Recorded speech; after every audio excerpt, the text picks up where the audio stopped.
Okay, who's Ronald Reagan in Star Wars? Don't answer that. Start your sublight engines. It's time for RuPalp's Podrace, a queer Star Wars podcast. Welcome to the celebration of our 1 year of chaos. This week, we're going to answer some listener questions and then play some of our favorite segments. I'm Jess. My pronouns are they, them. You can find me on TikTok and Twitter at Kawaii Jessio. And my gender this week is he has been sent to the Chiss ascendancy. I think it wouldn't be a RuPalp celebration if we didn't start with he. Yeah, he is what brings us all together. And somebody getting sent to the Chiss ascendancy. You know, I'm glad that we're bringing that back. I feel like we haven't said that in enough weeks. Yeah, I missed that. It's very true. We got two birds with one stone. Good job, Jess. Yeah. I'm Noah. My pronouns are he, him. You can find me on TikTok at the Jewish Jedi. And my gender this week is the powerful potential of our posthumous perceived propagation of polycules persevering. I had to look up so many extra adjectives to make that work. You say that one more, just slowly. Okay. My gender is the powerful potential of our posthumous perceived propagation of polycules persevering. So why is posthumous in there? Well, because eventually we are all going to die, and this may help us. Interesting. I love that. Okay, so why? Because here's the thing that's so crazy is that I do remember you doing something like this a long time ago. So why is it so many P's? Is there a particular reason why it's the number of P's that you've chosen? No, I don't remember what alliteration joke I did last time. It was something something about bimbos.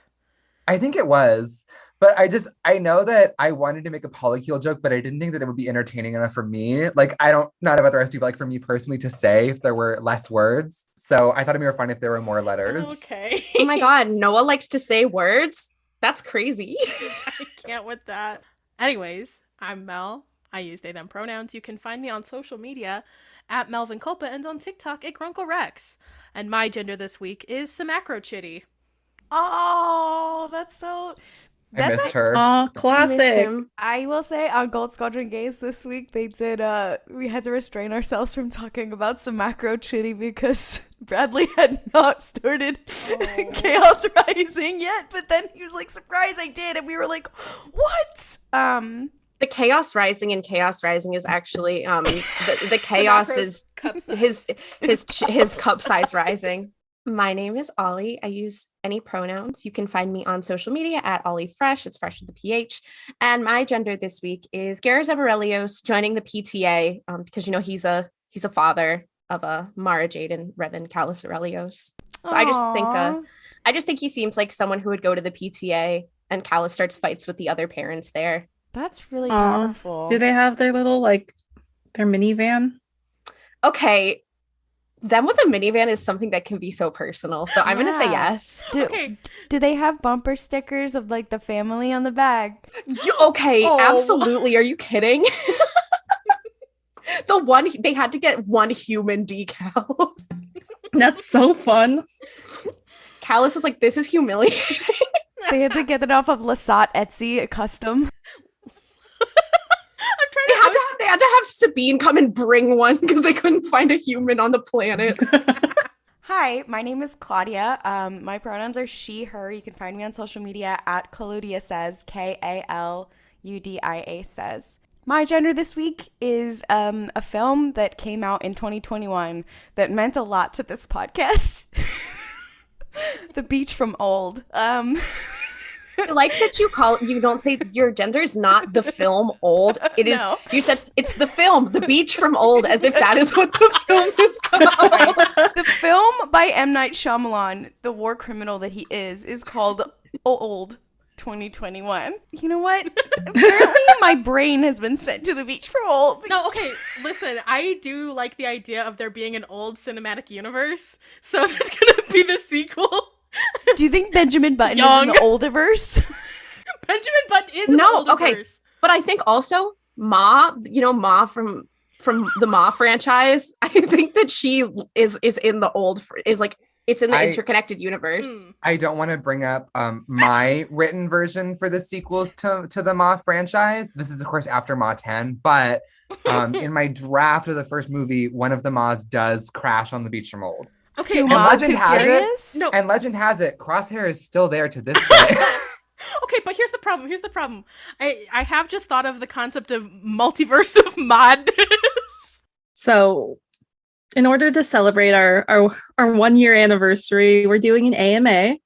So the first question we got sent by one of our listeners and also one of our besties, our mutuals, Sage from Fulcrum Transmissions, asks, is this episode going to be emotional? Because I am emotional thinking about how it's already been a year, and then little crying emoji.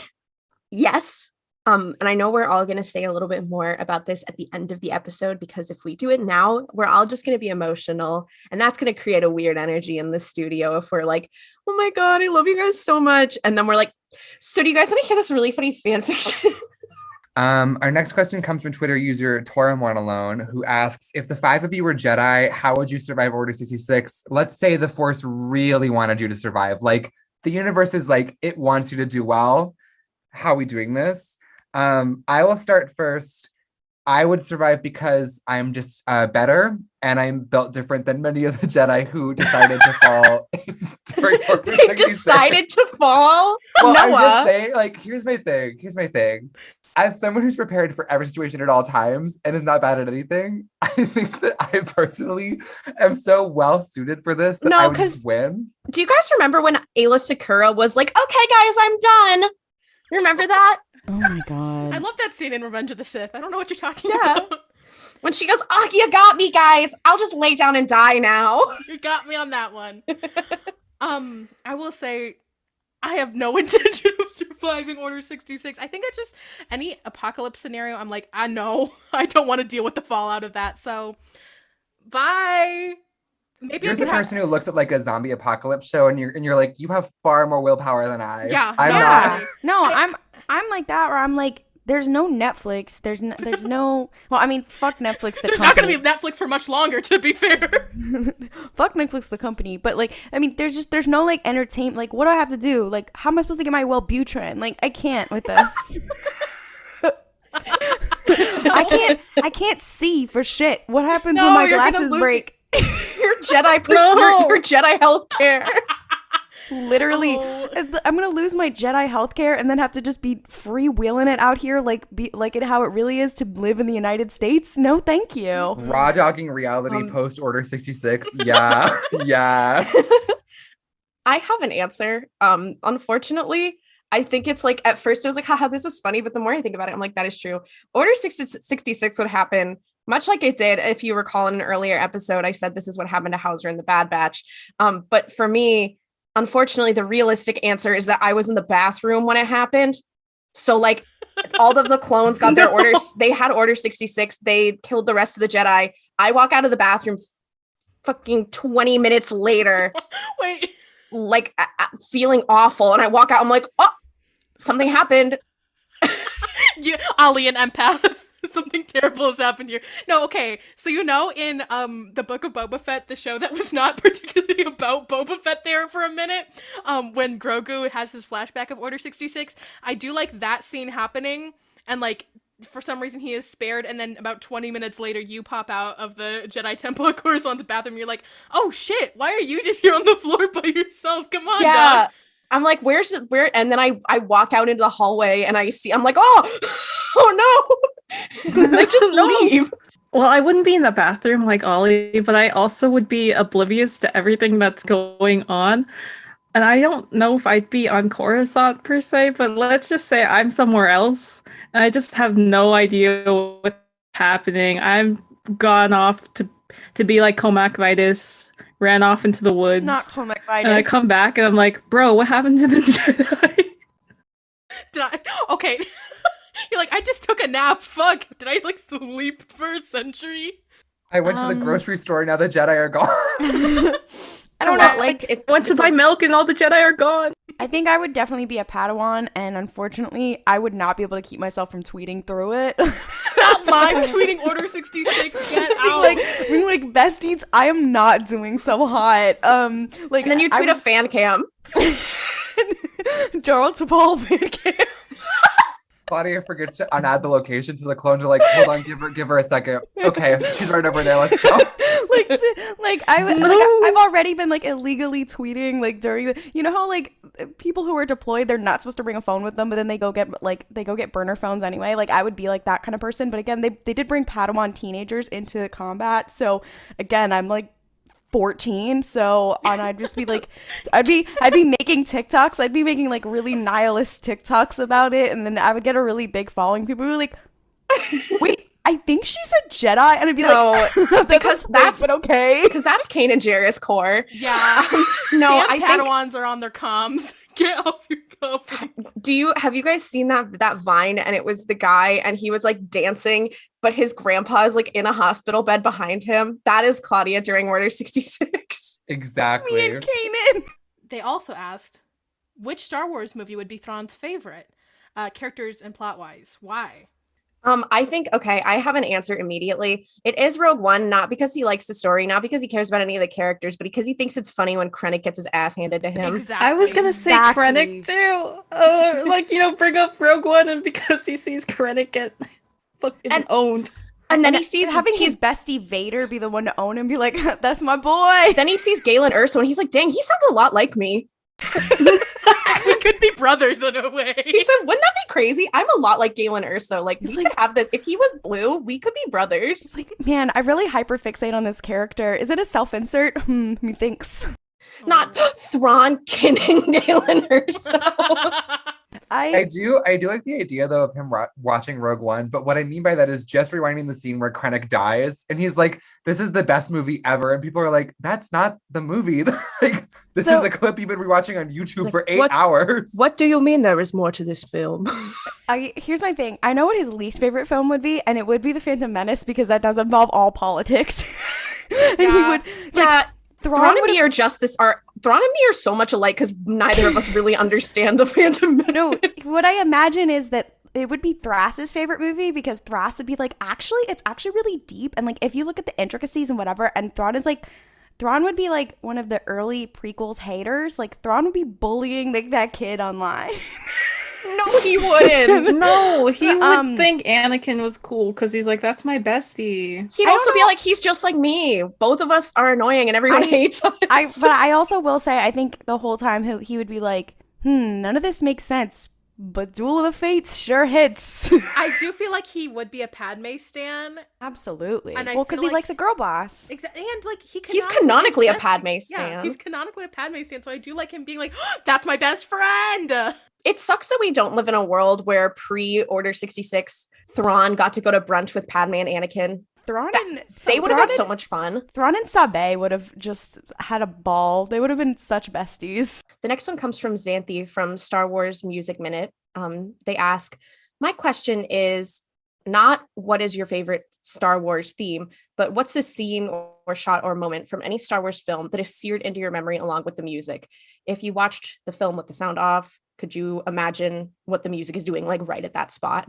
I have many answers to this, but I think the one that always gets me, I think Binary Sunset for a lot of people is like the quintessential one where it's like, that is one of the most iconic scenes in Star Wars. Like you see it and you're like, okay, I hear it.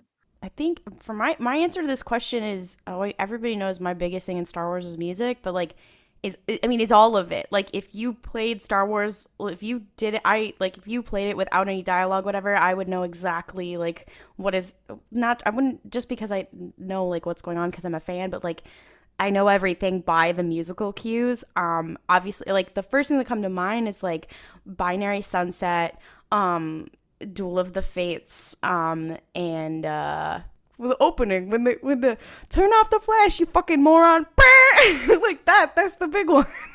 I will say that mine is kind of not out of left field, but like a surprise because I don't talk about the sequels a lot, but I feel like the two music cues that I hear them and I immediately like can think of the shot are when Rey's theme plays when we first like meet her, and then also at the end of The Force Awakens when she hands the lightsaber to Luke. Those are two things where I'm like, I can hear it. Oh my god, Mel. I was actually gonna bring up how my first thought was like, when you first meet Rey and her theme is like I was gonna bring that up too. I was like, I didn't mention it first, but I was like, before we finish, I do want to bring that up because I think especially for a lot of people like our age and a lot of people who maybe the sequels was their gateway back into Star Wars, I know for a fact that when I saw that, I was like, oh, it's Star Wars. Everyone's seeing it. It'll be fun. But as soon as that played at that musical cue, I was like, this is the best movie I've ever seen. Yeah, I mean, there's classic ones, obviously, like Yoda lifting the X-Wing on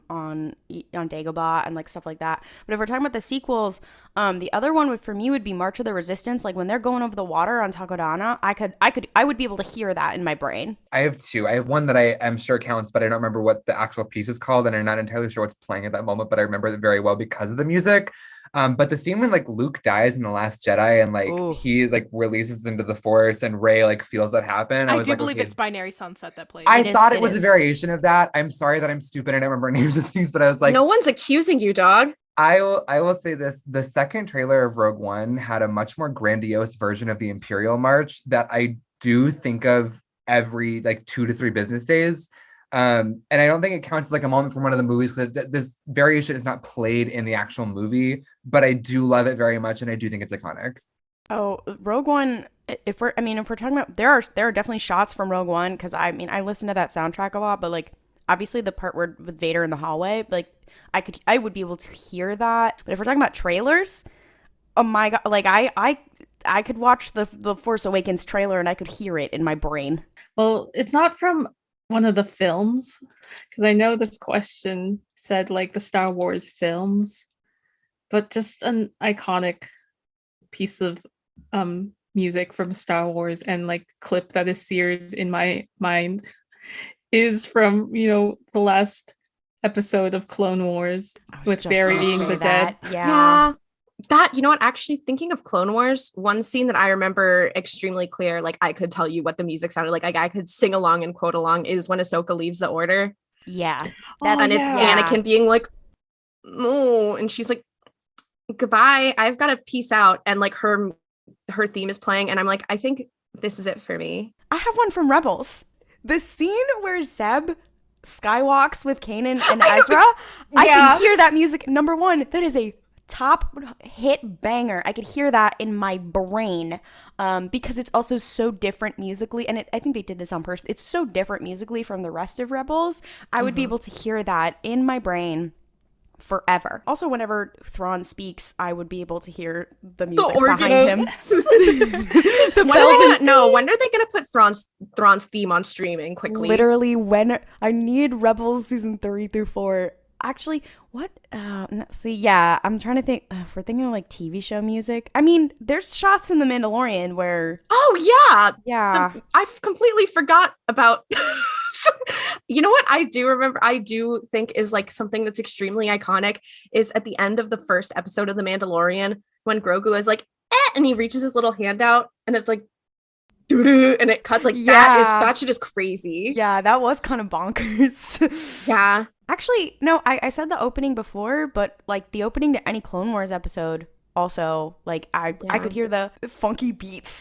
That is the only thing, the funky beats of the Clone Wars theme in my head. You said funky beats and my brain immediately went to the fucking episode where R2 gets like taken. And then the weird like music that's playing with R2. Stop. Although if we're talking about weird Star Wars music, I would also be able to hear the Cantina Band if you put it in the Cantina Band, and also the new Cantina Band music from Lin-Manuel Miranda. I would hear that. I fear Star Wars has a very unique and very recognizable musical identity. So I do feel like we could go on with this question for like hours because I have so many more answers, but I'm like, I can't. Our next question is from architect of the High Republic and author of our favorite High Republic novel, Midnight Horizon, Daniel Jose Elder. Shout out to you, icon. He said, one of you can go up against Marchion Ro armed only with either charm, wit, or chaos. Who do you send? Okay, before we answer, I feel like all of us should say our answer at the same time, just of which one of us we should go, because I'm almost positive we all independently thought of the same person. Yeah. Okay, ready? 3, 2, 1. Jess. Here's the thing is also, unfortunately, I am afraid that Jess would be turned. What do you mean? You are a bit of a stan of Marky Roo. I both think he's kind of kind of sexy and also hate him, but also I'm like, damn, bro, why am I kind of the same person? Not enemies to lovers. No, Jason no. Jess would kill him and take his place in the Eye of the Nihil. Take his place, yeah. And then I would have to fight Jess because I feel like because then I would be like, listen, Marky Roo did that to Loden Greatstorm, and now somebody's got to pay for it. He lobotomized. I already killed Marky. Oh, I guess that's true. But and I think that this adds into a very long history on this podcast of Jess marrying with a rich man and then said rich man passing away under mysterious circumstances. Also, it's very funny of us like saying that Markion is rich when he is just like a little pirate guy. He's a nepotism baby. He is a nepotism he is a nepo baby, yeah. Which tracks. I mean, but maybe it doesn't matter because at this point Jess is rich. They're just collecting at this point. Yeah, Jess is a graph actually.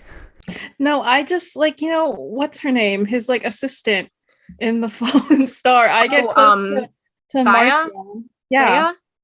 Thea Fair is her name. I get close to Marcion. He starts relying on me too much because he's just like, yeah, Jess isn't gonna do shit. And then I kill Marcion and take his place. There we go. Maybe also in this scenario, Marcion is fucking, what is my favorite MILF's name? Marcion is fucking? Well, yeah, he is canonically fucking. Gira Staros? Your favorite MILF is Gira Staros, Jess? No, she's not my favorite MILF. Who's your favorite MILF? She's a MILF, though. Who's your favorite MILF? Next question. Are you? Padme. Jess is coming in as a MILF auntie on this episode? And Padme's a good answer.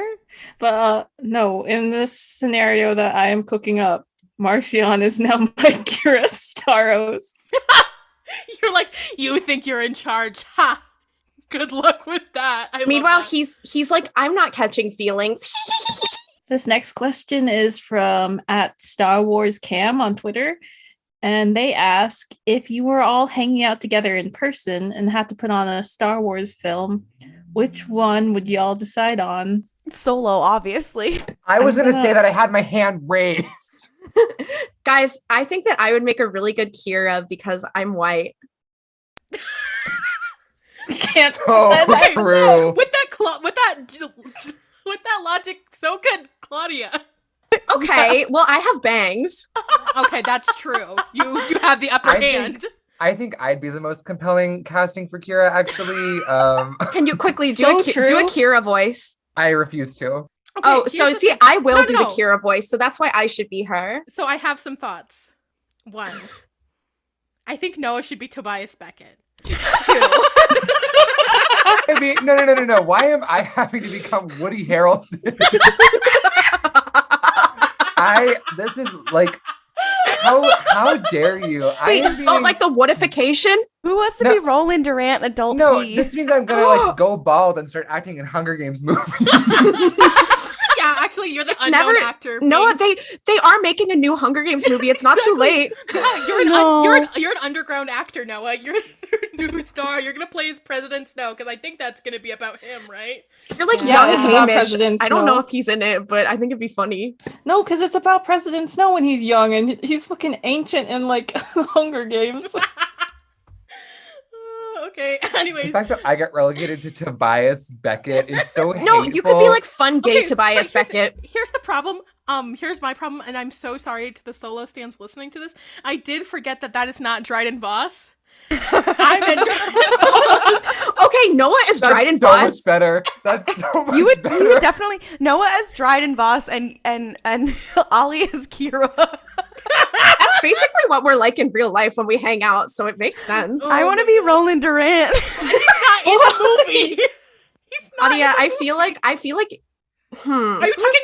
you fucking talking about fucking Rio? His name is Rio. And Roland Durant from the Bad Batch.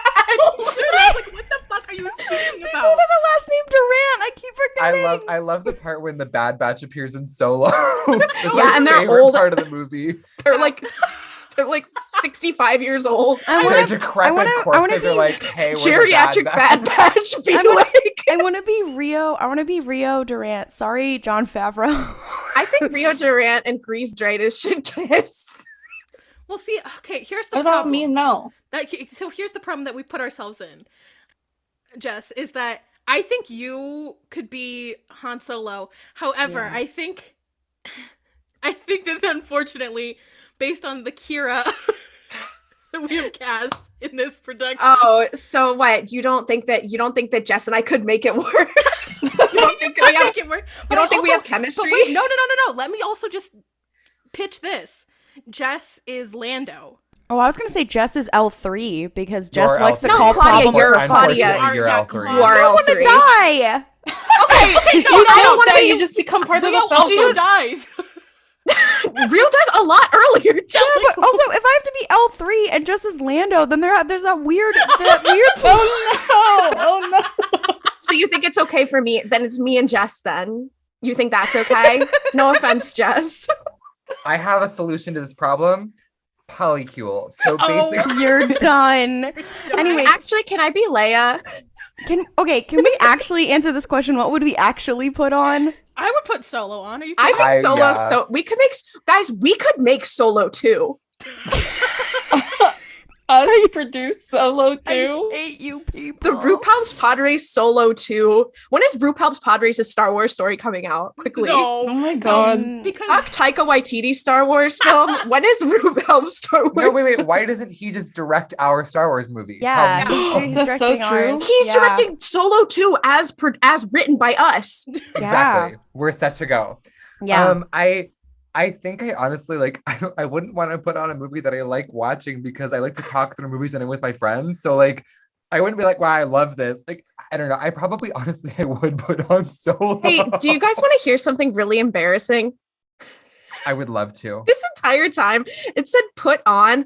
I have thought it meant like put on your own version, like a play, not like which one you Oh gonna watch. my god! You have theater kid brain. I haven't done theater since like The- my sophomore year of high school. I actually didn't realize what the thing was, so I would like to change my answer. Yeah, what's your real answer? My real answer, now I don't know. Lego holiday special. Jess, Just- what's your answer? I was gonna say the fucking Clone Wars. It's a good one. The Clone Wars movie is actually a great choice. I mean, my tried and true is always Attack of the Clones. I think that that's just a very fun movie to watch, but my problem would be that I'd be like, hey guys, be quiet. I'm trying to watch. See, I would put on A New Hope because that movie is admittedly very slow, and so we could talk through it and we could make gay little jokes through the whole thing. So the next question comes from Twitter user Fangirl Meegs, who asks us what our favorite Star Wars book is of all time. I can start on this. Admittedly, I think I have read the least Star Wars books of anybody on this call. Honestly, I'm torn between oh wow, something just happened to me and I forgot the name of this book. I don't remember What happened? it is. It's Midnight Horizon.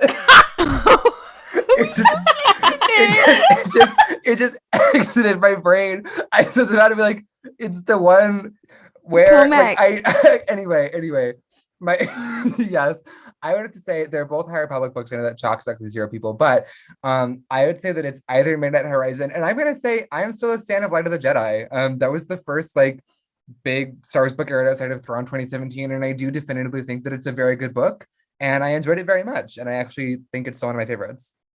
Yeah, I actually, one of mine, I think probably one of my number ones is probably still Light of the Jedi. I think it's a magnificent book, and I love Charles Soule's writing style, and I love how good he is at creating a vibe and creating the idea and introducing you to the idea of an extensive universe. So I really love Light of the Jedi. The other one I will say, this is not necessarily like, I don't know if it's one of my favorite like Star Wars books of all time, but I do want to give an honorable mention to Dark Disciple, Yeah. because that was it's one so of depressing nobody ever mentions it, but it's I really know. good. It's really good. And it was one of my first, I read Tarkin like when it came out because I got it as a gift, which is actually like, it's actually quite a good book. It's a lot like in Dracula, there are a lot of times in Dracula where the food that people are eating is described, and it's like, wow, they spend a lot of time talking about what food they're eating. There's a lot of time in Tarkin that they talk about weather. So it's very similar to that. But I will say, after that, I didn't read a Star Wars book until like 2020, 2021, I think 2021. And Dark Disciple was the first one that I read that made me be like, maybe I'm going to read more of these. So it's just a really nice experience. And I think it's the perfect book for someone who's like trying to get into Star Wars books. But I do think Light of the Jedi is probably she's my bestie. Dark Disciple is usually the book that I recommend to people. Like, that's the first one you should read. Mostly just because it's like finishing the Clone Wars. This is what was supposed to happen, kind of deal. I go between two books. Famously, I did say that once I read Midnight Horizon, it kind of jumbled my whole book ranking because it is now in the top. So I'm going to say it flips wildly between Midnight Horizon and my bestie, Thrawn 2017, the book I think about constantly. The book where I just, my browser knows that I'm going to Google Thrawn quotes and look for the one specific one at the end of that epilogue or at the beginning. Sometimes I check out the sample from Libby just to feel something. Sometimes when I'm depressed, I look at the Thrawn quote spots on Twitter just to feel something again. Timothy Zahn, you wrote a love story that can really only be rivaled by a couple things, and I think about it every goddamn motherfucking day. So I will say this about Thrawn 2017. It took the 4 other people on this call literal months to convince me to actually pick it up and read it. And I remember being like, there's no way that there's this much gay text in this book. Like, you guys are lying about that. And then I picked it up and every 20 minutes I was like, and then this happened. And then they did this. And then they held hands. And I will also just say this. It is a testament to Timothy Zahn's writing that I was reading that and going, and I want Arinda Price to win. I want her to literally. With the Hannah Montana wig. She strapped on that blonde wig with Gorilla Glue and said, I'm going to get what I need out of this life. And then she did. And that included a bombing, but like... That included multiple explosions. I'm just saying, Elizabeth Holmes and her are like, they're parallels. Elizabeth Holmes could never be as good as Price. Well, I know some people... Elizabeth Holmes never committed terrorism yet. Watch this space. I know some people like will skip over the Price stuff after like when they reread it because they're just like, I don't care about like what's going on with Price. But I actually still find the Price stuff like interesting. It's funny. I'm just like, wow, I love to see a girl boss winning. So true. That's the thing about Timmy Zahn. He's like, yeah, I'm gonna write the gayest, not actually gay people ever, and also I'm going to write a girl boss so lovable that you do forget that she is a fascist, and you're like, so true. Before the others give their answer, I do want to say very quickly, my problematic Thrawn opinion is that my two favorite Thrawn books are Alliances and Greater Good. Okay, but Alliances is so... People hate on Alliances all the time, and I'm like, who doesn't love a book where Thrawn goes around bullying his straight friend Anakin? It's fucking hilarious. Listen, I think that it is very funny. I think the fact that Padme spent a good half of the book just in a boat, just sitting there is very funny. It's iconic.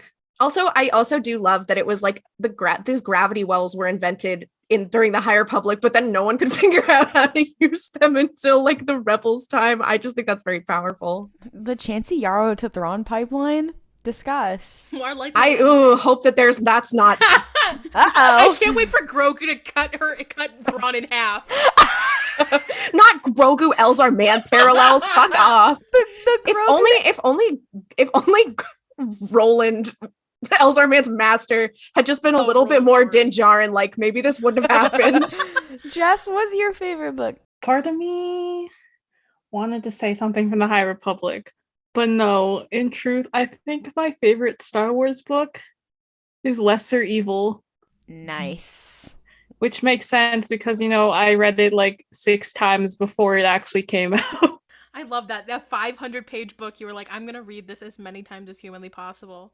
My favorite Star Wars book, the problem is like you said, Claudia, like Midnight Horizon totally like smashed out of like my usual rating scale, but I also really enjoyed The Rising Storm. And then also my kind of underdog one is Catalyst.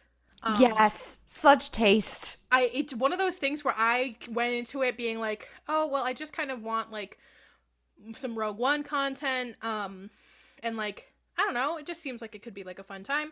And then I ended up falling in love with Lyra Erso, and like she's now one of my favorite Star Wars characters because she's like, fuck you, Orson Krennic, you are so stinky and terrible. Get away from my husband. I will kill you with my hands and a gun if you get near us ever again. And then she tries to, and then he does kill her, which is very sad, but She's a girl boss, though. Girl boss, truly. She said, my husband is neurodivergent. Fuck you. My husband's neurodivergent and an adult, and you need to stop manipulating him. Also followed by, Krennic does speak Geonosian, and that is confirmed in that book. So. Yeah. Also, why did the book describe his lips or something? It was like weird. I was like, why did they... Hello, sir? James? Brierly Ronan moment. Krennic lip reveal? They just said that he had thin lips or something. I was like, hello? Why are you describing his lips? Orson Krennic has thin, villainous lips, and I stand by that. So true.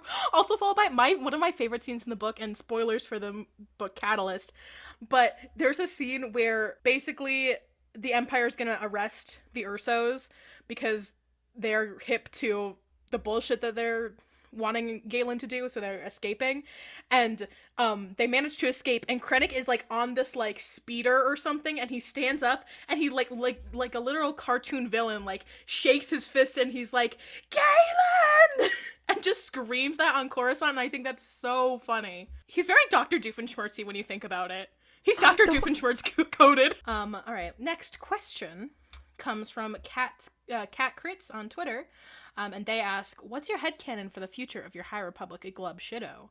So I have been racking my brain with this one because I'm like, I think a lot of people look at the High Republic characters and think like, oh, they're kind of Glub Shido-esque because there's no real reason to see a lot of them again. So I think we have to define this as like someone whose fate is still unknown, someone that we just like don't know what they're up to. And my thing is, I was going to say Kevin Tarr, but my problem is that I actually do think we are going to see him again. Like, there are moments where he is brought up where it's like, oh, he's coming to Coruscant. So I'm like, He has been mentioned more than one time after Light of the Jedi. So I think there is a significant chance that he is going to return. And I think because of that, I am hesitant to call him a Glup Shido. However, let me tell you guys about my fan fiction in which Kevin Tarr comes to Coruscant and hangs out with Elzar Mann, who's called Ty Yorick to be like, my life's a mess, come hang out with me. So my group of besties, Elzar, Kevin Tarr, and Ty Yorick, just hanging out on Coruscant, like just fucking around. Is there romance? Maybe. Can I pitch Dharma and Greg, but it's Dharma and Greg. Kevin and Elzar anti instead of Dharma and Greg. Yeah, but Ty is not there. Ty is not part of any of that. No. Whoa. Listen, I think that Kevin Tarr and Elzar Mann could kiss on the mouth, and I would be happy with that. I love that. I agree. That's so good. Here's the problem. I am a known outspoken Honesty Weft stan. I know he's probably going to be a main character in Phase 3. They've just set it up because he's like a person on this planet that we're going to spend some time on. A child right now. I'm assuming there's going to be a time jump. I know he's going to be there. But I do just like the idea of Honesty Weft just doing anything. I want a Disney Plus series about Honesty Weft called Weft. The Book of Weft. The Book of Weft. And then 5 episodes are about Vernestra. Yeah.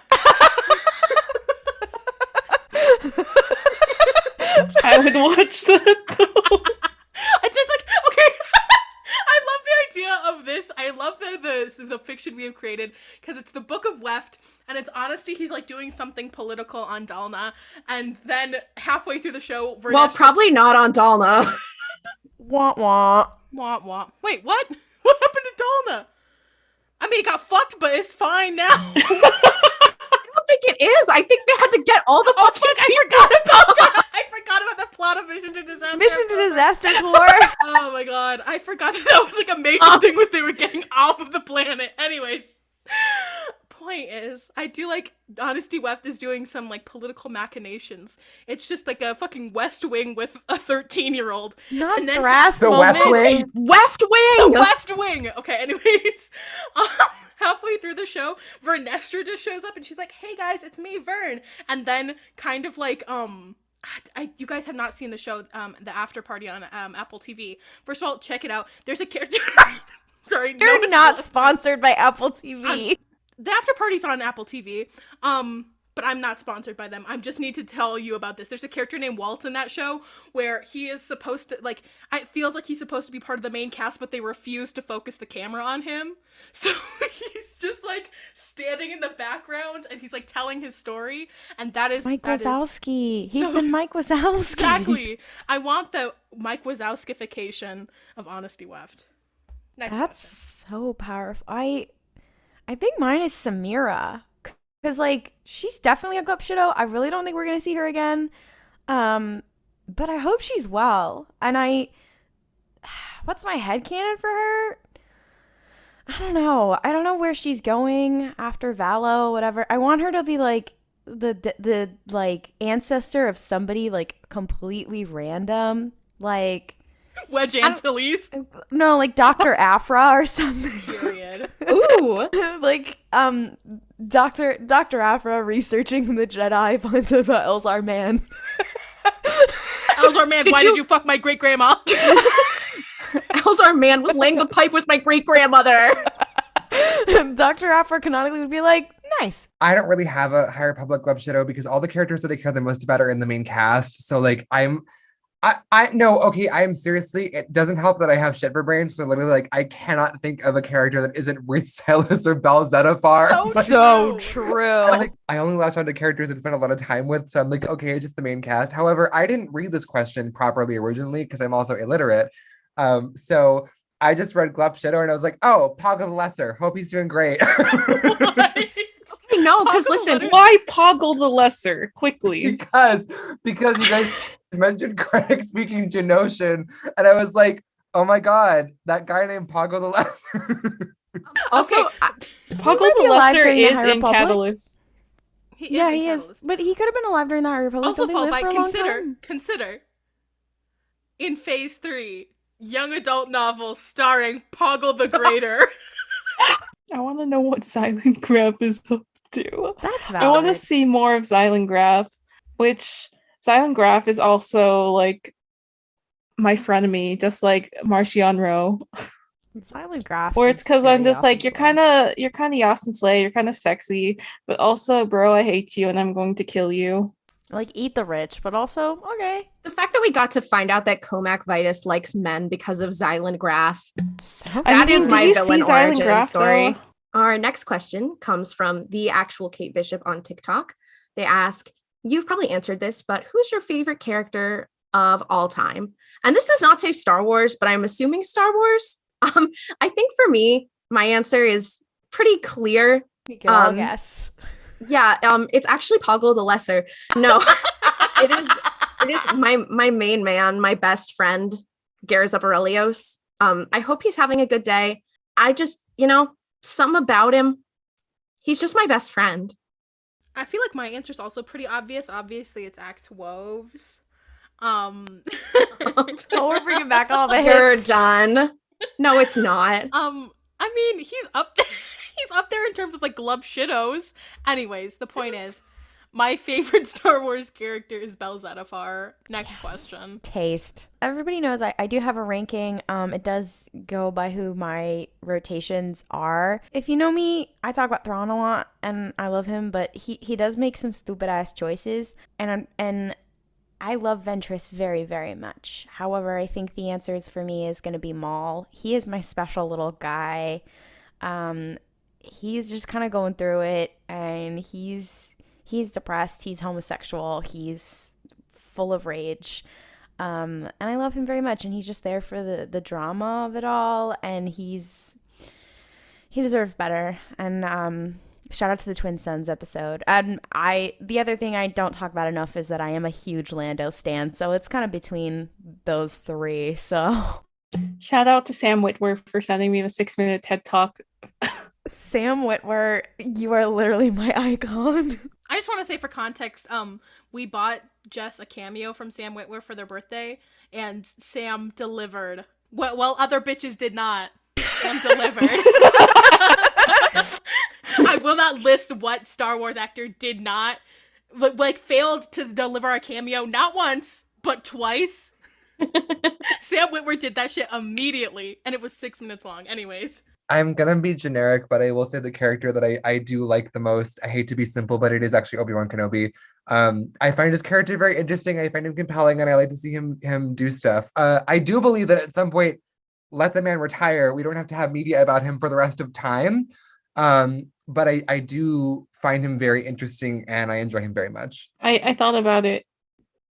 It's Boba Fett. So I do also want to say, now that we've all said it, I think that we need a movie where Bell Zettifar, Gary Zebarelios, Maul, Obi-Wan Kenobi, and Boba Fett go through the world between worlds and do a podcast together. That would be so not good with Obi-Wan and Maul there. Also, the fact that that is literally just men with a podcast. That's just men with a podcast. Except for one of them is like a teenage boy. One of them is Obi-Wan and Maul want to kill each other, and then there's the teenage Bell Zettifar. Bell's like, okay, so does anyone watch I don't know, Big Bang Theory? Meanwhile, Zeb is like, I have 2 children I need to be taking care of. I made time to do this. Can we get it together? Zeb is the only one who kind of is used to it, because he's like used to hanging out with teenagers because of Ezra. Zeb wrote an agenda. He and Kanan had a podcast during Rebels. They had an alpha male podcast. The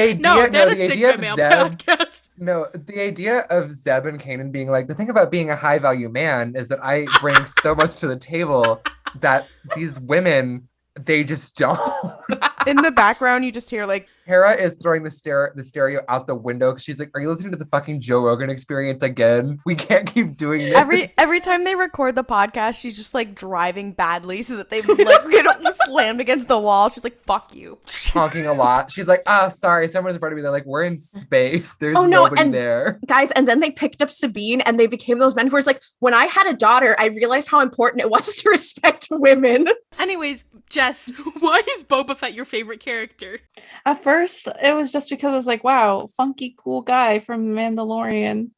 But then, actually, I don't know. There's just something about Boba that, like, hits different. Boba just, he's fun, he's funky, fresh. He goes through a whole, like, character arc of, like, I'm kind of a fucked up guy. And now, like, in Book of Boba Fett, he's just like, you know what? No, I'm not a fucked up guy anymore. He got on Wellbutrin. What? He got on an SSRI. He got on an SSRI and was like, oh, wait, maybe I didn't need to be a bounty hunter. I'm good now. Anyways. The Tuskens gave him an SSRI. The Tusken chieftain gave him a fucking prescription. Our next question is from Boone the Cat Dog on TikTok. What group of characters would you think would be friends or partners if it weren't for timeline or plot separating them? I've said it on so many different occasions. Din Djarin and Ty York would be besties. I want Absolutely. Ty York to replace Cara Dune on The Mandalorian. She goes through the world between worlds to replace Cara Dune. Yeah, and she's like, whoa, that was so fucked up. That transphobic woman, fuck that bitch. Anyways, I'm gay. I love men and women. Let's party. I do believe the last time that we had a question similar to this, I also included Mace Windu, but I'm bringing him back again because I want to see Mace Windu and Avar Kriss hang out. That would be so powerful. They would be besties. They would talk shit and people would get hit. People would be like, oh man, they've really followed the rules, whatever. And like behind the scenes, they're like, tee. They're drinking red wine together. They're popping open a bottle and they are just saying the most salacious shit you've ever heard in your life. And then he's like, it really is crazy that a lot of people in the fan base hate me because they don't understand my character. And she says, oh my God, so true. Period. I know people talk about it a lot, and we have made funny little jokes about it, but I do think that Thrawn and Maul would be very funny. And we have talked about it, not in a shipping way. Perhaps they'd even kiss on the mouth. Oh. Yeah, maybe. Oh, so you're when they kiss on the mouth? Thrall auntie? Claudia, Yeah, Thrall actually, Auntie no, on I'm main? not. Yeah, I'm coming out on the podcast to say that I am a Thrall. I'm pro Thrall, and I mean, actually, I was talking about this on Gold Squadron Gaze, but like, I think Thrawn with any group of people is fucking hilarious to me.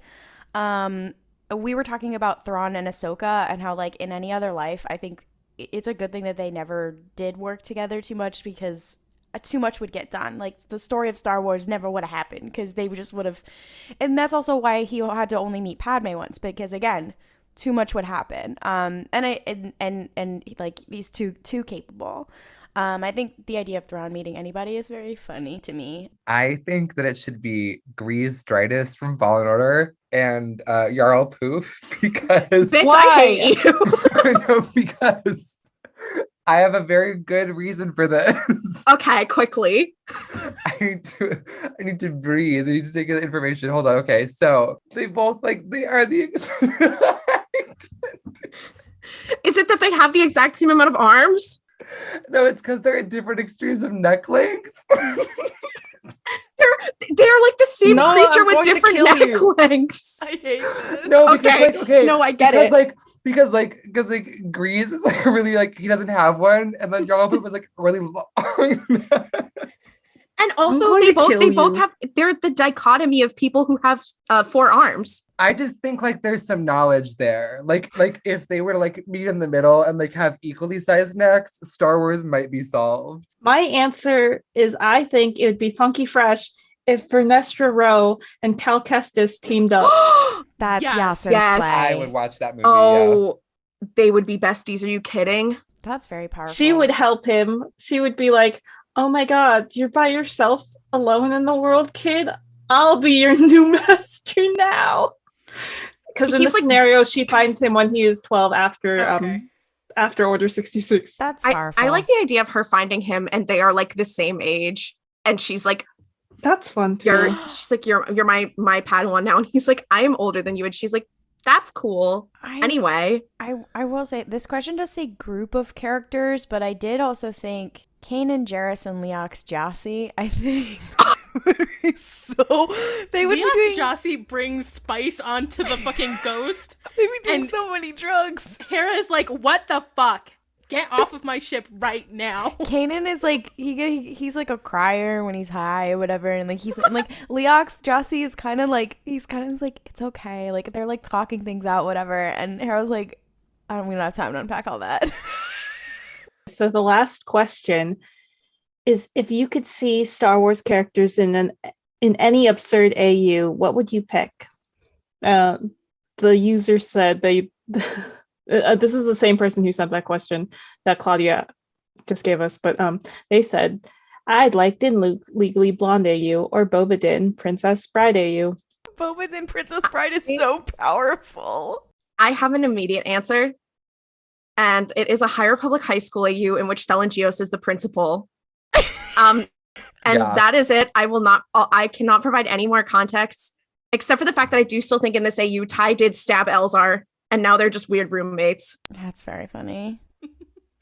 I think my platonic ideal of an AU would be a in the High Republic, if you know the Starhopper crew, that's Court, Farzala, Lula, Zine.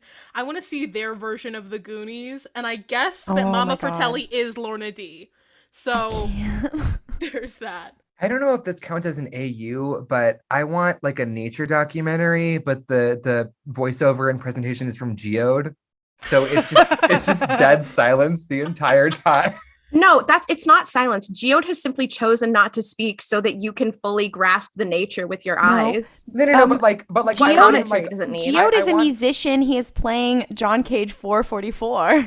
I gotta get out of this building. No, but I want him to be I want him to be on location, and then the camera pans around him like he's giving a very in-depth talk, and it's just dead silence. Okay, so in the Planet Earth documentaries where it's they follow this specific animal for a point of a period Yeah. of time, and it's some lions and they eat a gazelle or something. Geo just standing in the back while that's happening is so funny. Holy shit. And he's in every shot. Like they're filming this cheetah sprinting across to eat something, and Geode is just keeping pace in the background, slightly out of focus the entire time. Hey, guys, Vintian nature documentary, and it's just them all just like standing there the whole time.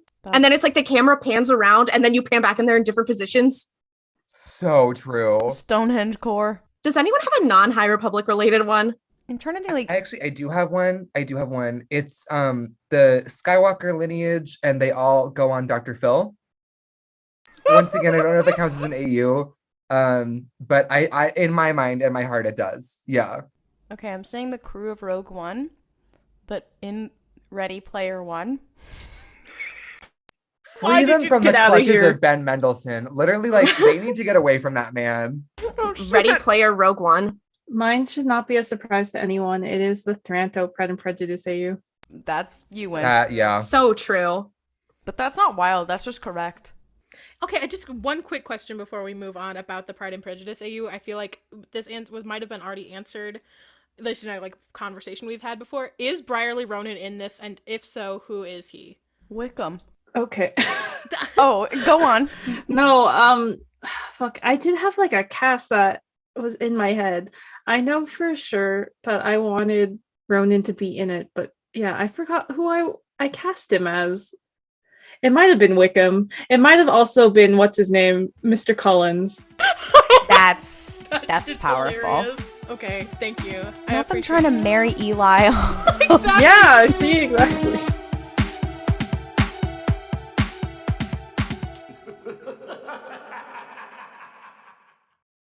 Da da da da da da da da da da da da da da da da da. Welcome back to Is It Legends or Did I Just Make It Up? It's my favorite segment where one of those, in this case me, brings a bunch of random facts that could possibly be from Legends or I just made it up, and the other hosts have to guess which is it. So let's get into it. Is everyone ready? There is a theme to these, and you'll understand when you hear all of this. And I'm excited. I forgot that I had these in a document, and when I saw all of them, I was like, "Oh yeah, I had these." The first one. In Legends, there was a human male named Jasik who lived during the Cold War between the Galactic Republic and the Sith Empire. Is that Legends or did I just make it up? The Cold War? I forgot the Cold War is in Star Wars. Yeah. The Cold War is in Star Wars? I think they call the war between the Empire and the Rebellion the Cold War. In Legends, they eventually call it that. I do believe. I want to say. In the before times. I'm going with Legends. I'm going to say that's real. He sounds like a bestie. I don't know him, but I feel like he's probably got like, he seems like someone who has a fun haircut.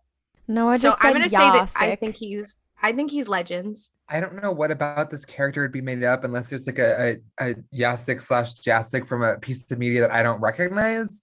But it's Jess, and the mind games in this one are constant. So I'm gonna say it's Legends. I'm gonna say I'll be the contrarian. I'll be the you here, Jess. I'll say you made it up. It is Legends. Is the theme of these going to be the Cold War? No. There is a picture of him. Wait, is there? What? If it's the same guy, Oh wait, yeah, actually, sorry, I was looking at a different Wikipedia oh my page. god, guys, he does have a stupid haircut. Oh my god, love. Okay, here's fact number 2. In Legends, Jessica Meade was a traveler and tramp freighter captain that R2-D2 and C-3PO met during their adventures in the early days of the Empire. I'm going with Legends. I want to say that that's real. I like the idea of a Star Wars character whose name is just Jessica.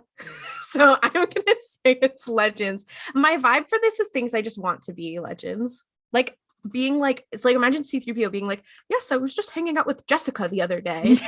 And Anakin's like, oh. I'm in love with this person's name, but for that reason, I'm going to be partially contrarian and say that you made it up. I don't know what part of it you made up, but I'm going to say you made it up. I'm also gonna say that you made it up, but I also think I may have caught on to the theme, but I'm gonna wait another question before I say what I think the theme is. It is Legends. Hey. Important question, because I've realized the theme too. Does she have a cool haircut? I forget. Hold on. Let me click on the. Yeah. Oh, I'm obsessed with her. Are you kidding? What? Yeah, that's her. There's Jessica. Okay, wait. Actually, she's very slay. Is it characters who are slay? Is that the theme? Characters with very fun No. little haircuts? Characters who are Yas. Here's the I think it might be. here's Because it the was Yasik and then Jessica, which is kind of like Joss. here's the next one. In Legends, the Jessar were a sentient species native to the planet of Karis. So the theme is Jess. The theme is Jess. Jess. Wait, I'm gonna love. say it's Legends. Wow, me being like, is the theme Yas? What the fuck is wrong with me? I also said that, to be fair. I think we may just be not to accuse anyone, but I think some of us Stupid. may be homosexuals. Stupid. Damn. I'm like, LOL, we're gay. Claudia's like, you're fucking dumb. Wouldn't it be funny if I just started Brainless. like sobbing right now because I'm like, Claudia thinks I'm stupid. I think that sounds fun, so I'll say Legends. I think it's Legends too. Well, I was wrong last time, and either way, I could be wrong 2 times in a row. I think that's very fun, and I'm going to say that it is Legends. Did Claudia answer? Yeah, I said it was Legends. It is Legends. In Legends, Jessel Yu was a human male scientist who, along with Dr. Frela Tarm, helped develop the nano killers that targeted Boba Fett and happened Queen Mother Tenel. I can't pronounce this name. This name is very long. But this other person, that's it. I'm gonna say it's Legends. That's got to be Legends. Yeah, if you've created a name that you cannot pronounce, that is some dedication. I have done that before, but yeah. You have. Yeah, I'm gonna say it's Legends, also because I want all these Jess themed questions to be true. I'll say Legends. Yeah, it's Legends again. Yes. I love this journey for us of Jess themed Legends facts. In Legends, a Zaiting named Jesson de Blinth went on a mission with Obi-Wan Kenobi to retrieve 2 royal Zaiting eggs in 21 BBY. I love the idea of that last name. Hey, it's me, Jason de Blint. Do you just love when Star Wars is just letters? I think that's so Yeah. fun. I'm gonna say that it's Legends. I'll also say Legends. I'm also saying Legends. I'm saying you made it up. It is Legends. Hey. I love we're just learning about all the Legends Jesses.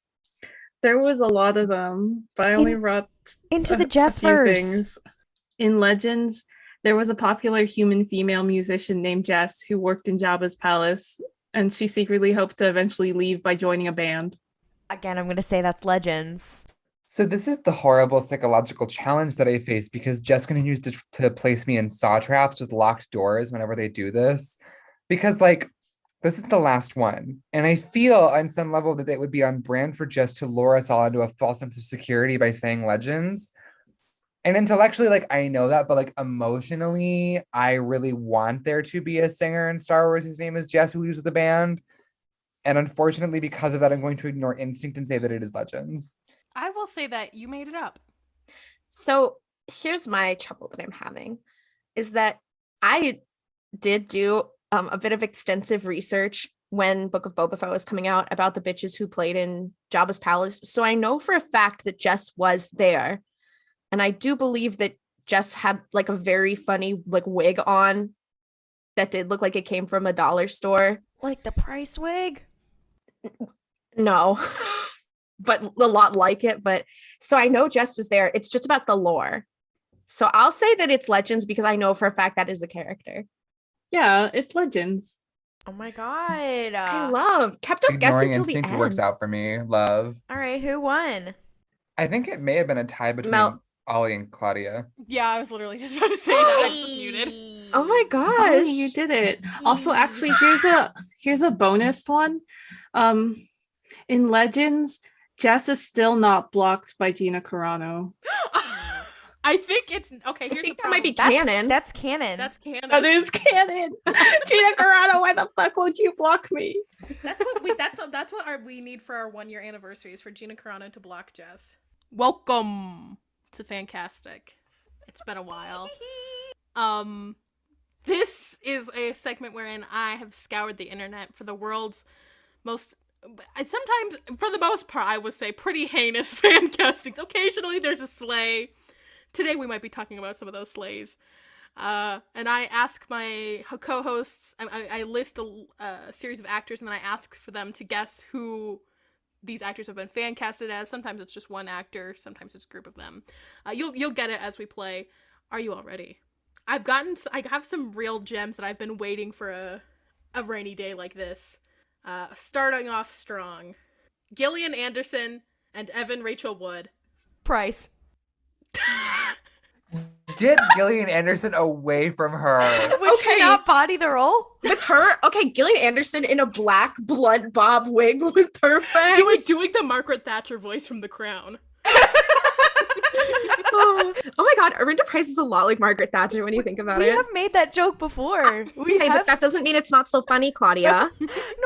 I'm saying that it is funny. Then we're It's so funny that we've funny. made the joke before.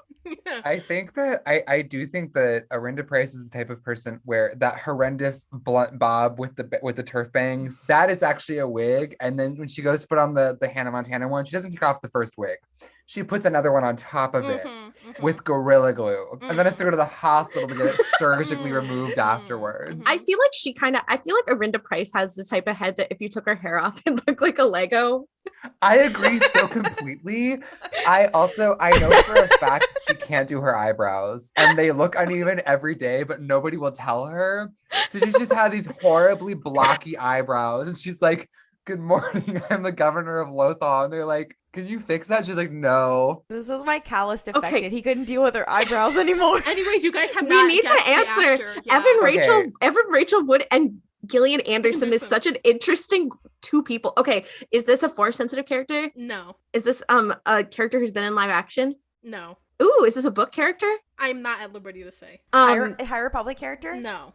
So is it She has ascendancy? Nope. Are they from an audio drama? I don't think, not to my knowledge. Okay, so were they around during the Clone Wars? Yes. Okay, are they from a television show? Yes. Are they from the Clone Wars? Yes. And they're not Jedi? Yes. Are they a bounty hunter? No. Satine Kryze. Yes. Evan Rachel Wood is Satine Kryze. Next up, we have Mark Ruffalo. Is this a non-human character? Eli Yes. Vanto. Not a human, not Eli Vanto. Why was I waiting for you to say another actor, and then you're just like, "It's just Mark Ruffalo." just You're Mark. stuck with him. I know. I'm like, Is it a book They've character? been in live action? Whoa. Jess, what was your question? Have they been in live action? In a sense, yes. Are they like they're a non-human? Is it Akbar? No, it is not Akbar. Is it someone it a like droid? Akbar? Like Not who's like Akbar. so they're not like an alien who's mainly like a lot of either prosthetics or practical Oh, effects. I never said that. Oh, are they like Akbar in that sense? In that it's like Yes. they are a lot of There's like a lot of you could prosthetics that- recast them Were and they then in it the would be like, original? oh, Were they in the original trilogy? No, they were not in the original trilogy. Prequel trilogy. Not in the well, kind of in the prequels. Clone Wars? In the Clone Wars.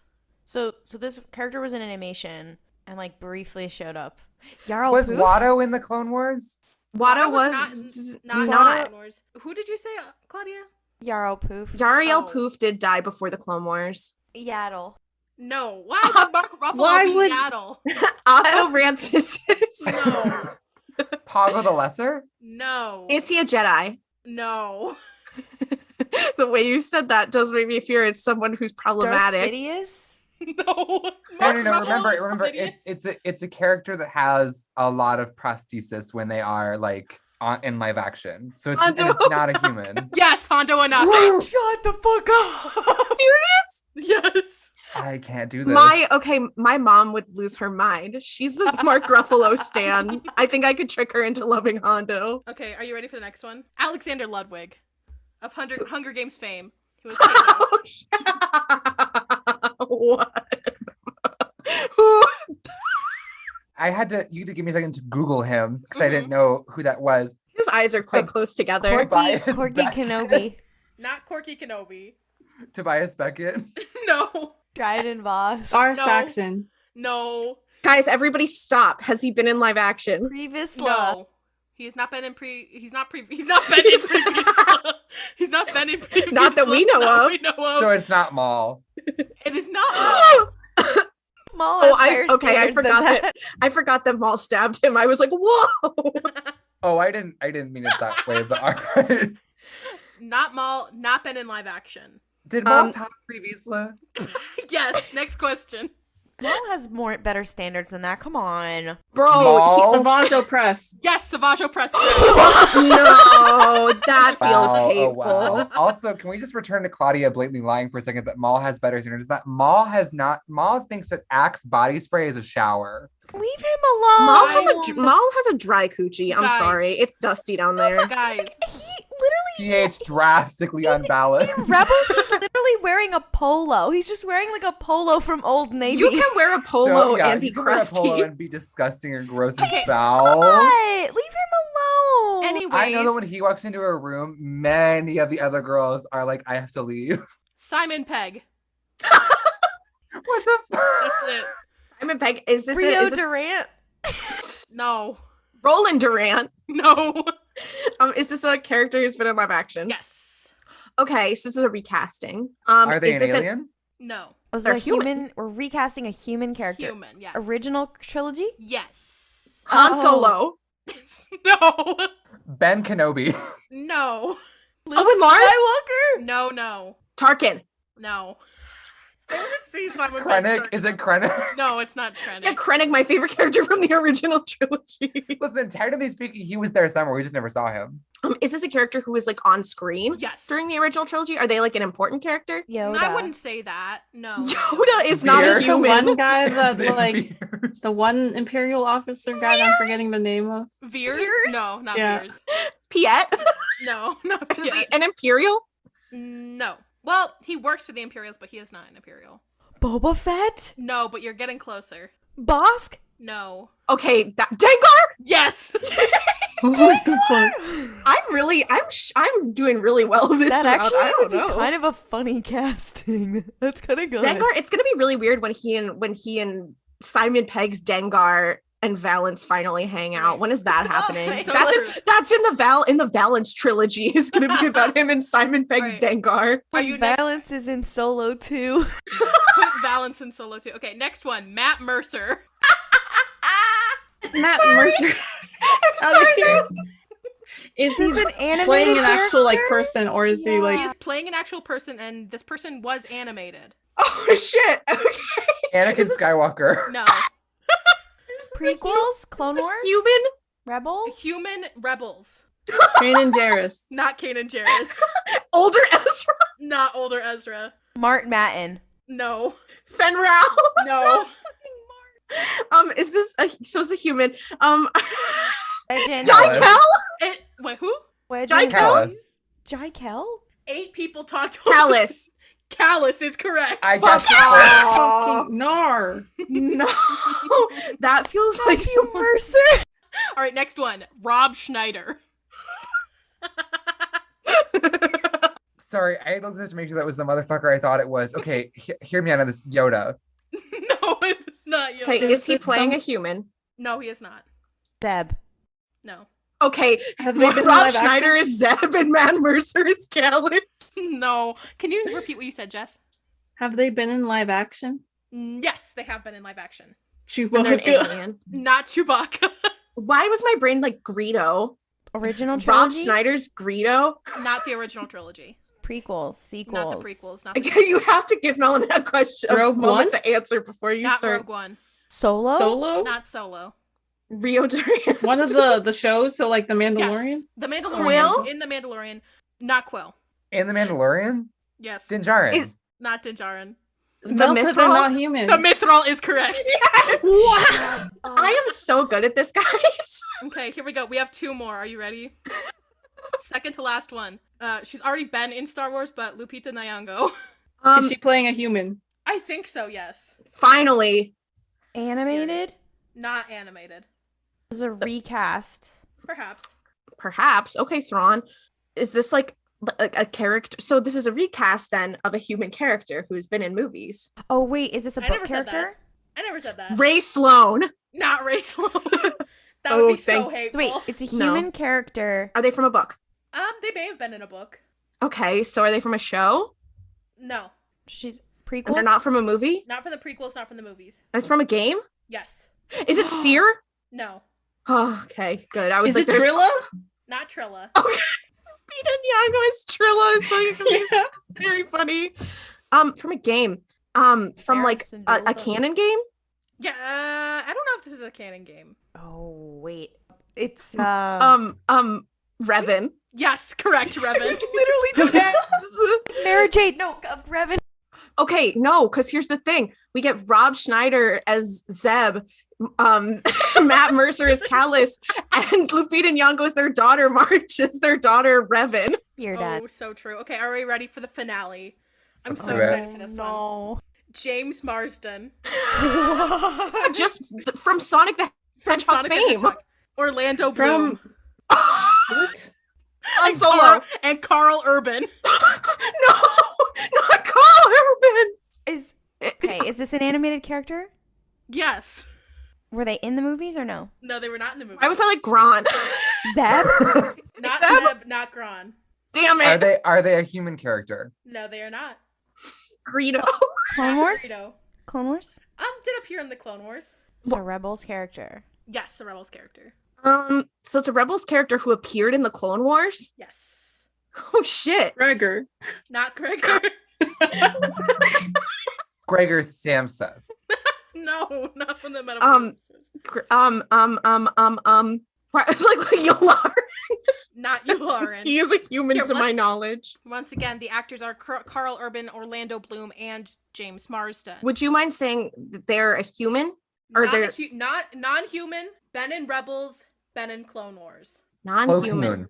Maul. Not Plo Koon. He wasn't not in Maul. he was in Rebels. This is an alien who's been in Luminara. Not Luminara Unduli.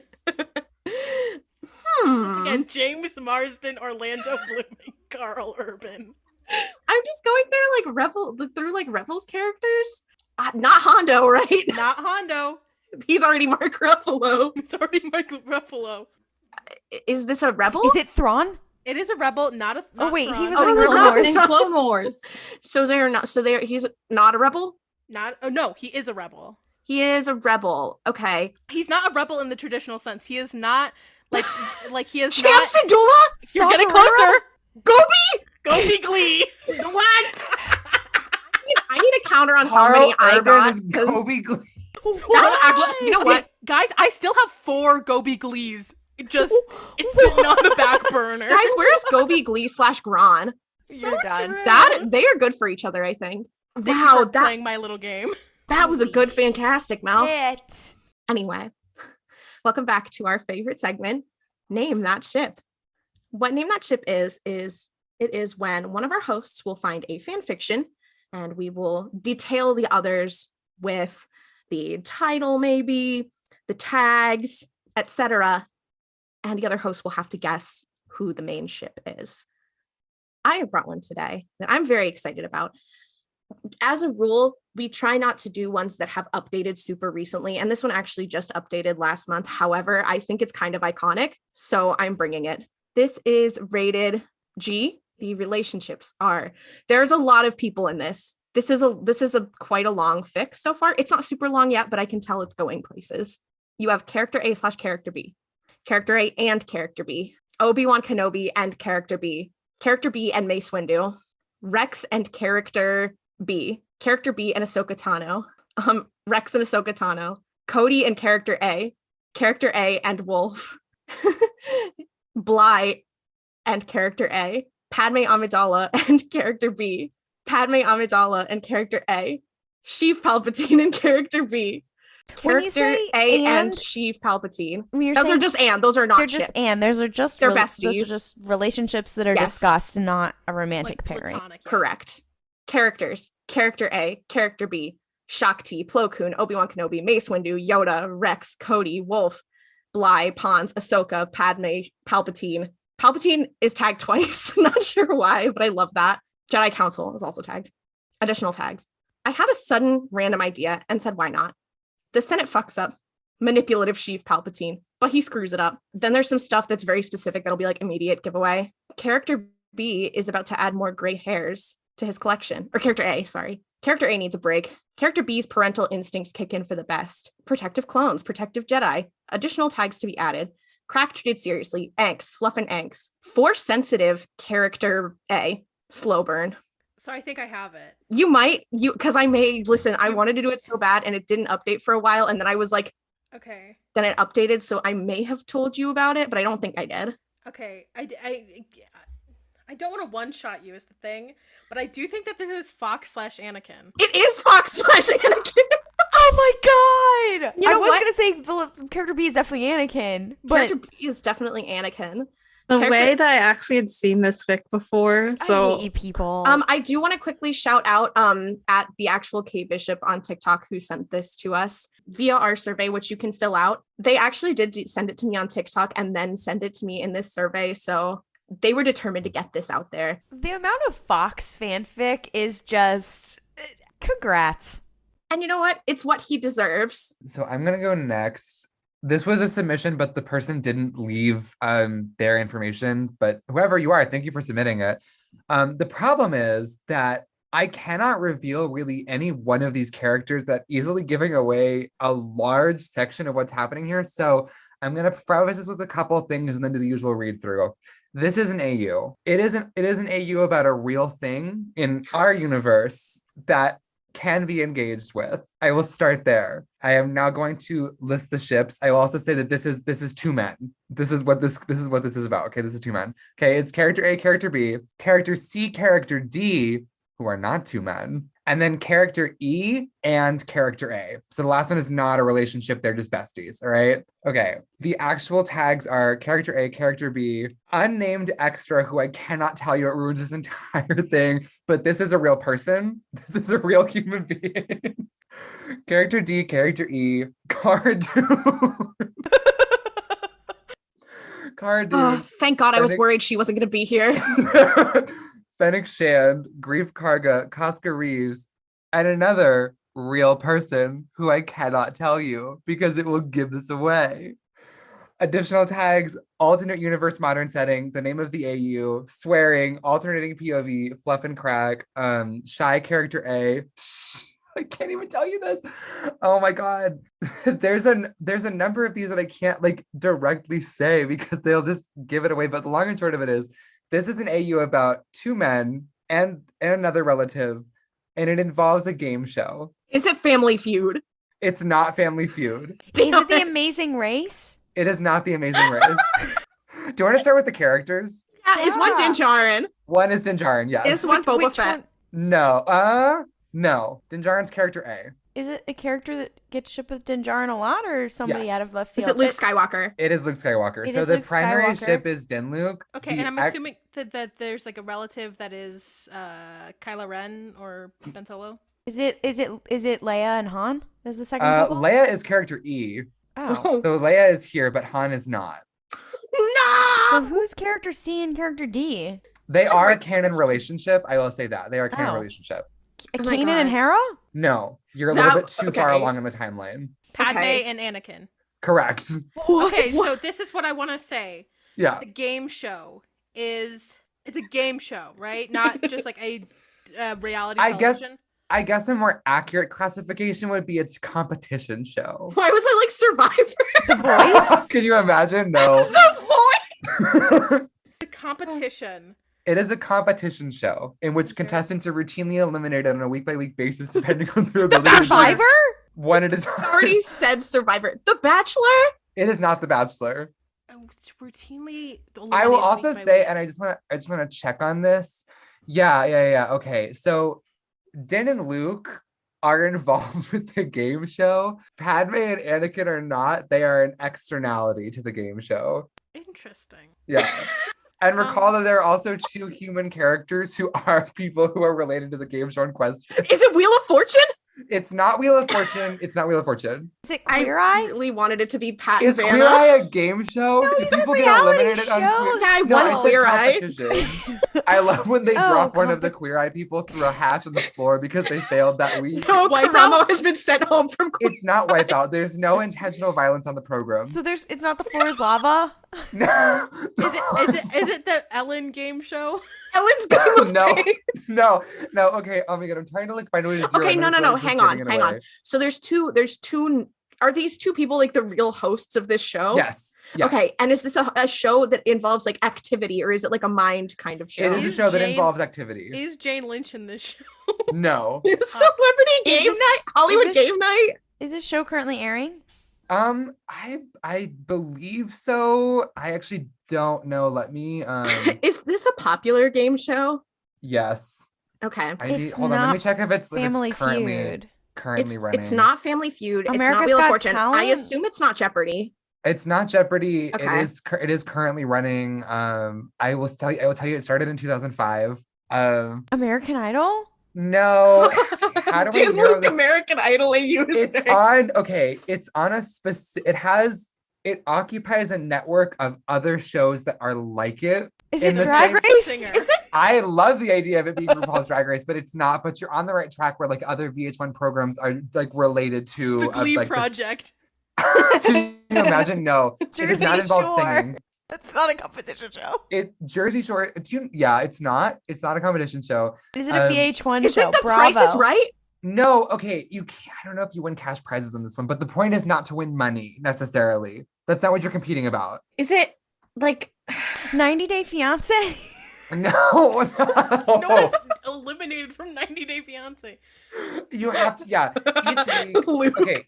Each week of this show, there is a challenge that each of the contestants has to perform in to certain specifications, and then if they lose, they're sent home. why is Hell's Kitchen? Yes, it is a Hell's Kitchen AU.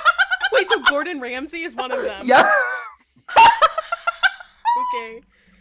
Gordon Ramsay, and I'm trying to. I think it's Jean-Philippe Slobovic. Oh my god. It is a Gordon Ramsay AU in which the other tags that I couldn't read were famous Skywalker family, rich Skywalker family, protective Anakin Skywalker, matchmaker Padme Amidala. Padme, get out, girl.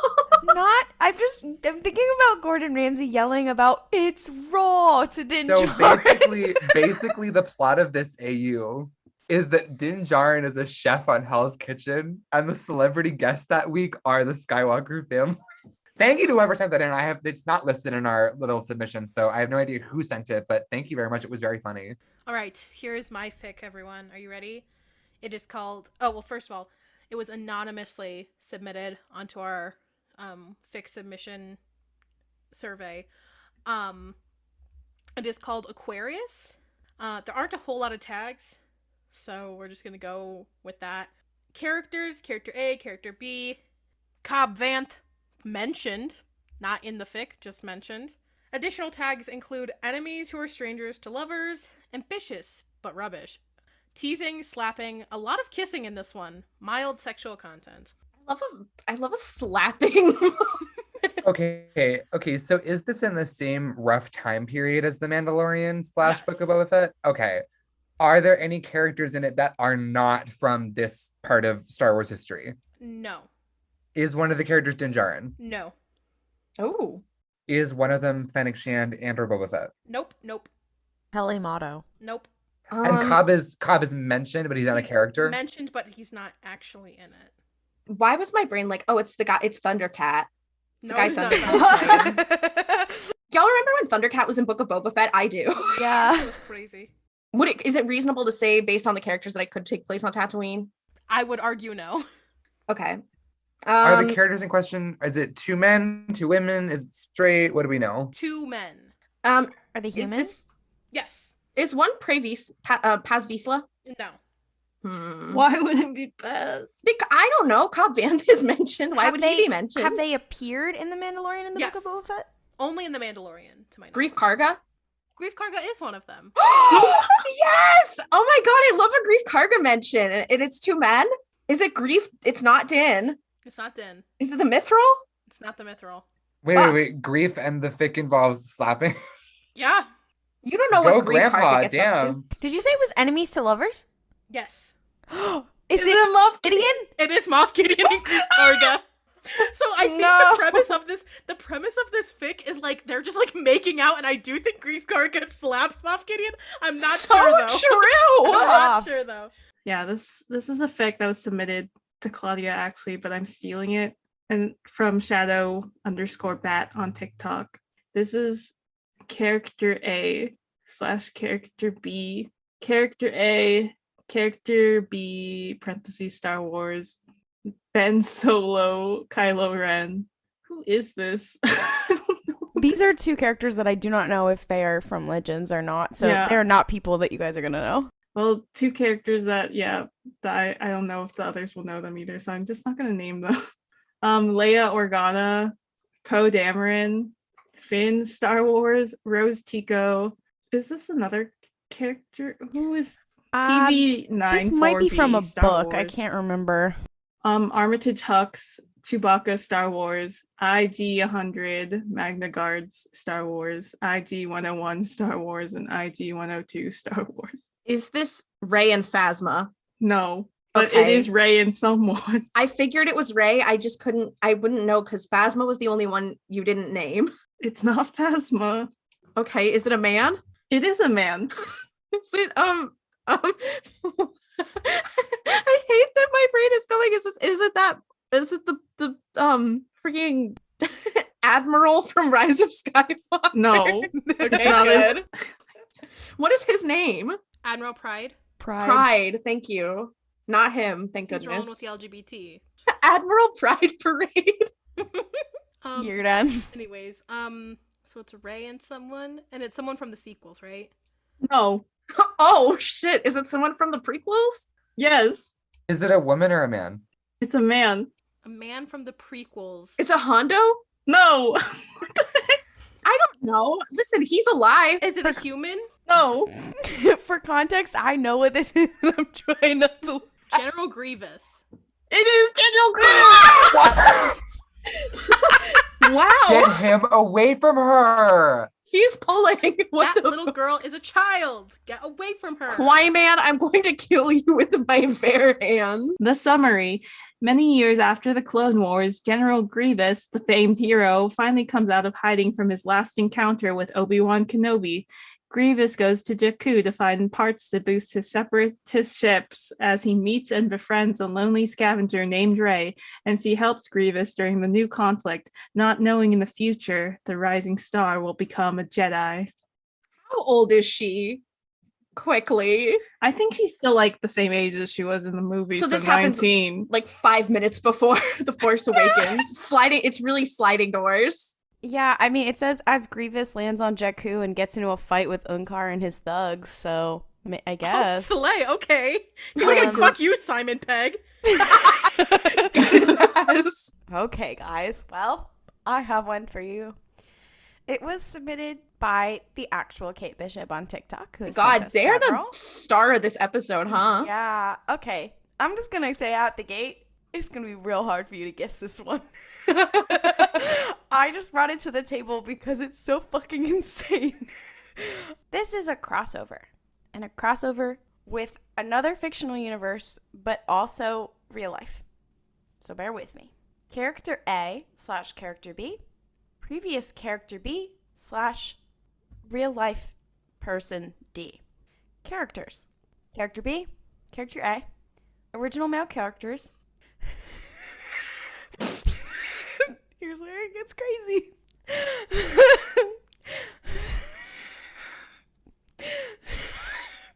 Pope Leo the 11th. Yes! Yes! Finally, I feel seen in this podcast. Oh my God, I know you're bringing a lot of Catholicism just for Noah. Character D, C3PO. Additional tags. Heresy, Reformation, butchering of Polish history. Trans character A, So true. bisexual main character. Trans character, church history, Catholic Church freeform, Crossover, alternate universe historical. Character B, freeform.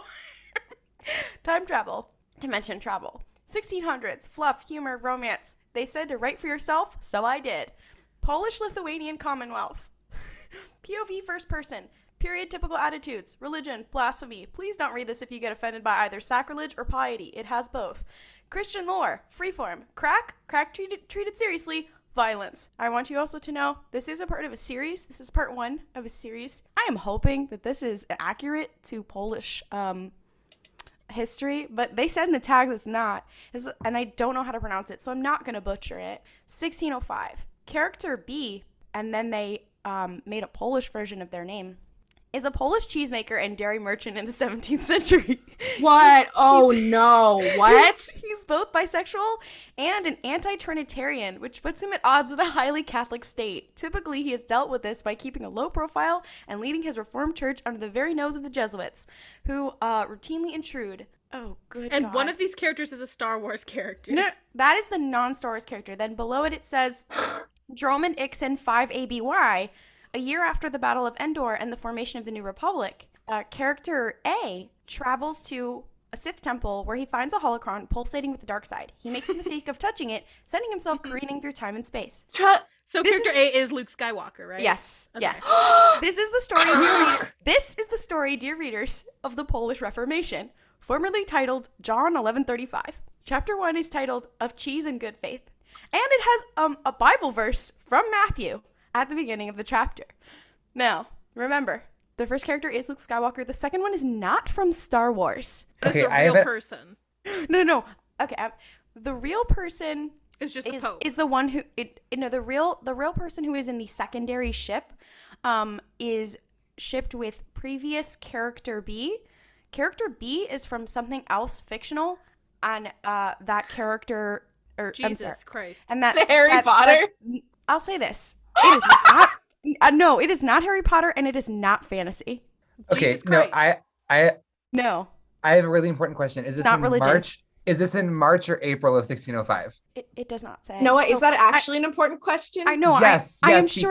because I'm sure it's going to March cover all of 1605 that. No, because March 1605 was when Pope Clement VIII had passed away and the papacy congregated to choose a new pope. In April of 1605, I'm sure that's what this covers. I'm not done, is when Pope Leo was moved into the head of the papacy. However, fun fact, his name is not actually Leo. I know that's probably not shocking So, to the Catholics in the audience.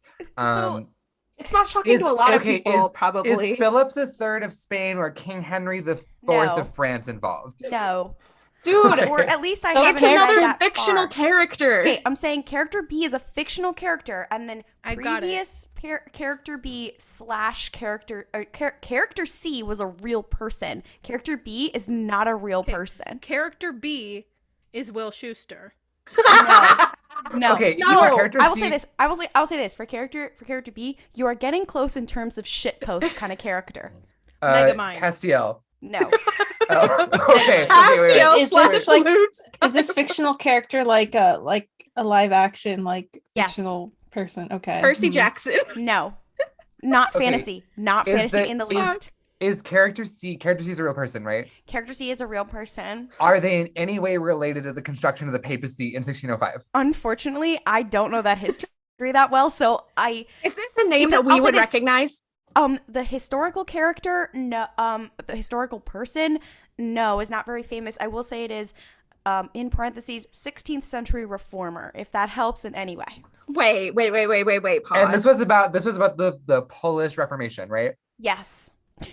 Jesus Okay, Christ, but can you guess the fictional character? working 'Cause on that's the Wait. part. Was it the Polish Reformation or the Polish Counter Reformation? I don't know, unfortunately. Well, that's really important, actually. Is this fictional character from like a comedy, an action, It is like it is drama? a comedy. Is it is it- a comedy? Is it John Sheldon? Lasky? Sorry? Nothing. Who? What were your Sheldon guesses? from No, I'm Big trying Bang to Theory. No. figure out. It is from a movie. I will say a comedy film. It's not. And Or it's, series of films. A it's comedy not series of Jan, films. It's not Paul Jan. Blart. Is it It Jan? is Paul Blart! It is Is he shipped with Jan Lasky quickly? No, it's Paul Blart! No, I'm talking about the real person. That's what I'm. No, it's someone named Faustus Socinus, 16th century reformer. What the fuck? this fic is absolutely patently meddling with times and changing history because I mean, it is. It does include Paul Blart and Luke Skywalker. Let me be clear about something. This fic says it takes place in 1605, right? I believe it traverses quite a lot of time. And also, it does say that it was in the past? Hold on. No, yeah. The past. No. Previous Paul Blart / this character. So this person does not appear in this fic. So that he was shipped with him in the past. And that makes sense because you want to know a really fun fact? You want to know a really fun fact about Faustus Sextinus? He died in 1604. Yes. A year prior to the beginning of this fic. So he's Paul Blart widower. Yes. Why are you being so insensitive, Noah? Because I didn't remember that it was in the past and I was going to get mad for a second because the fic takes place in 1605 and this guy died in 1604. Can we? Okay, so yes, Mel did one shot this, that it is Paul Blart. I got both characters. It is Luke Skywalker / Paul Blart. And the Polish Reformation. Paul Blart is a Polish cheesemaker and dairy merchant in the 17th century. I think that might be a series wrap for Name That Ship. Yeah, I think that actually this might be the time that we say definitively we're never doing it again. So as you may or may not have picked up, it is our 1 year anniversary special. And as we wrap up, we did want to talk just a little bit about how thankful we are for you, the listeners, sticking with us for nearly 50 episodes. I mean, over 50 episodes if you count like Rogue Ones and whatnot. And just like being here and engaging with us.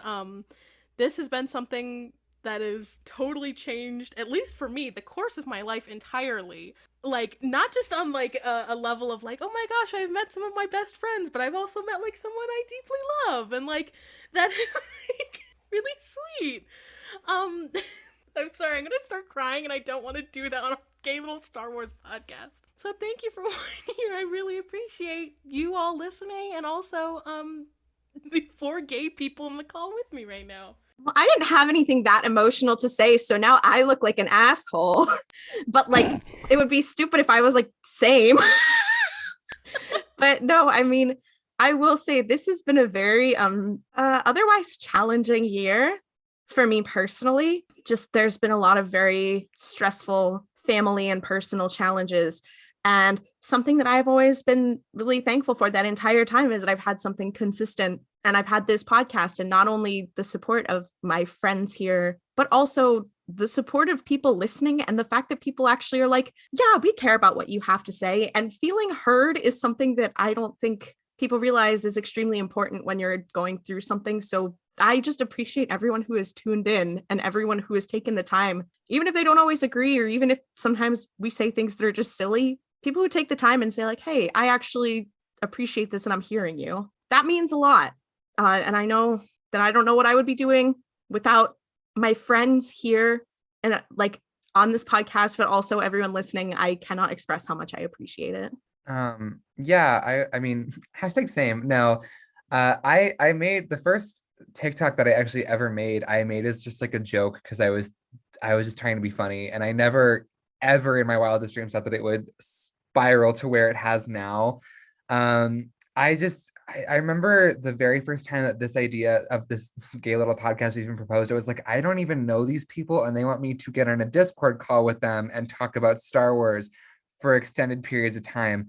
But yeah, you guys have been with me through some very weird times in my life. I changed universities, I moved across the country, and I did all that knowing that I had I'm getting emotional. But like it was very nice, like knowing that I had the 4 of you guys like in the periphery, like at least this thing is it's stable for me, and it works and it's entertained. I've never had more intelligent conversations and laughed more with a group of people before. And the fact that that is enjoyed by others is like absolutely buck wild to me. And I've also like the number of people that I'll speak for myself here, but also just in general, like the number of people that we've met through creating this is insane. And that would not have happened if we had not been like, you know, it might be funny is we made a podcast about Star Wars and we were just gay on main for 18,000 straight hours. But I've met some of my closest friends through this. I've gotten to meet some of you in person. We're still holding out, but the other 2 are going to get this. The RuPalp's meetup is on the way. But Ollie, you talked about feeling seen by others, and I was like, yeah, it's very that. I've called some of you at like 2 a.m. and been like, do you want to hear the complete history of the X-Men? And it's nice to feel listened to and appreciated by both the people who are on this call with me and all the gay idiots on the internet that think we're funny enough to be worth listening to. I love all of you very dearly, and I cannot express the happiness that I feel about getting to be a part of something like this. It's been really great for me. All right. Okay. All right. Claudia's like, I was actually going to announce that I'm leaving the podcast, but now you've convinced me to stay. Emotional, not clickbait. Remember how we were like, do you guys want to talk about that show, The Bad Batch? Now the Bad Batch is the worst thing about us. I agree. The way that I'm going to be like, oh my God, Mel, let's get married. And then at the wedding, we're going to be like, this all happened because of Crosshair. Our wedding is officiated by fucking D. Bradley Baker. It's just Crosshair. Oh my God. He has to do the Crosshair voice. No! POV Crosshair is the minister who performs your wedding.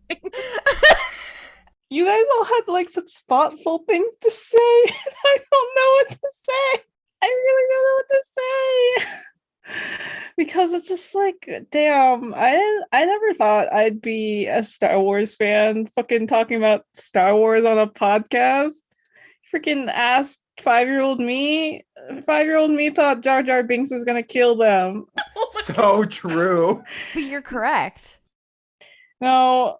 Jar Jar Is that Binks a is gonna threat? kill me. Is that a threat, Claudia? No, he's a Sith Lord. Claudia is No. texting Jar Jar Binks as we speak. Yeah, I was like, Jess's it's address. okay. So it's not just a threat, it's a promise, is what I'm hearing. Oh my god. It's not a threat, it's a warning. Am I Darth Sidious?